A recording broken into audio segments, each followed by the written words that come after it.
Hey YouTube, how you going? Just thought I'd do a different video after all of my gear review ones, and thought I'd talk about the easiest obstacles at the world's toughest Muddr.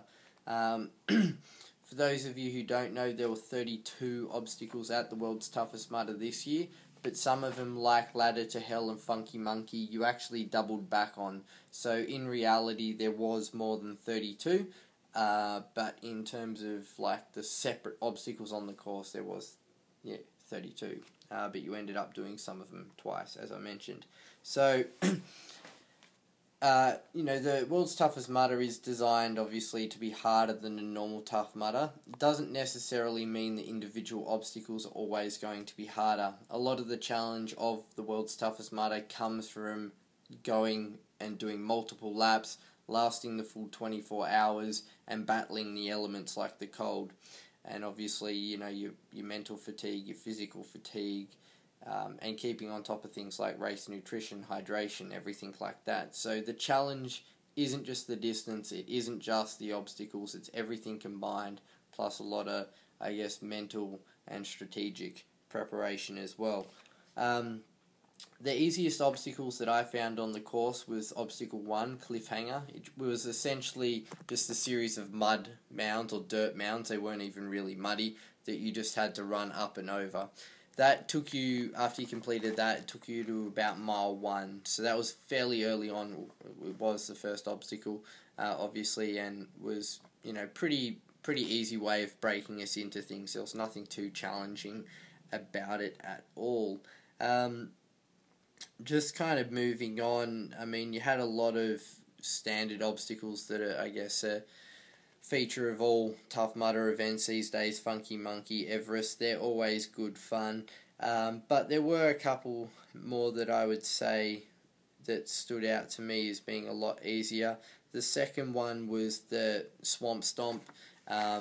Essentially, it was just running through an area of the woods, and there was some large kind of boggy, muddy holes. I kind of anticipate those kind of things just to be natural obstacles on the course anyway. After doing the Sydney event, we were running through creek beds and through little kind of muddy ditches all the time, so I didn't really view that as a separate obstacle as such. It was almost just like part of the course and something you just had to get around, so to speak. Another easy obstacle would have been log jamming. This is typically an easier obstacle at all the courses. It's essentially over and under logs. I was expecting something a little bit more challenging or difficult about it at the world's toughest Muddr. Maybe the spaces would have been super tight to get through. Maybe it would have gone on for a longer distance. Maybe you would have had to have climbed a higher kind of log to get over the over ones. But essentially it was just the same as any other course. So it was a little bit disappointing, that was quite easy to overcome. I'd say those were the three easiest out there. You did have some other obstacles like Skid Mark, which was sliding down the Everest ramp.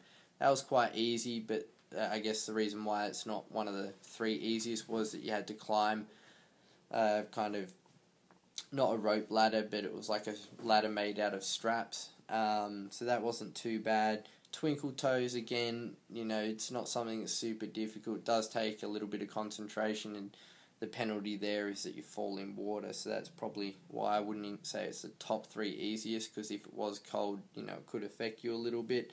But overall, it wasn't that hard. Smoke chute as well. Essentially, you just climbed up a timber frame and then went down a kind of enclosed quarter pipe, if you like.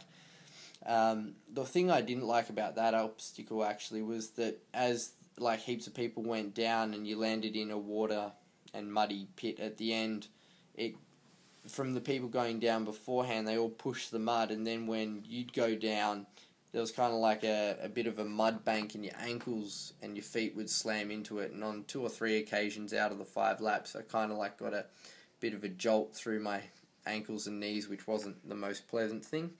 But that's just my thoughts, guys, on what I thought were the 3 most easiest obstacles this year at the world's toughest Muddr. What did you find easy? What did you find hard? Let us know, comment below, and as always, subscribe for more videos. Thanks very much.